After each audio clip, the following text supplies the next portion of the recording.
Cari kehebatan di sisi Tuhan, jangan cari kehebatan di sisi makhluk. Tak ada apa. Satu dunia makhluk hebat pandang kita, Tuhan tak terima, neraka Jahannam tu tempat dia. So, neraka Jahannam tu tempat dia. Satu dunia kutuk dia, Tuhan terima, jannah syurga tempat dia.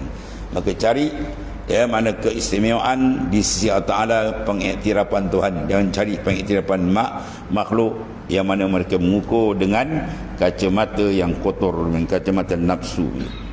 Allah. Habis. Bahkan berkongsilah engkau dengan para malaikat. Jadi bal syarik, mana sekutukan kamu tadi dengan malaikat fi halati zikr wa jam'i billahi ta'ala Allah Ta'ala. Jadi kita kena cari lain apa? Lain para malaikat, ya, yang mana dia ni la ya'suna ma amarallah.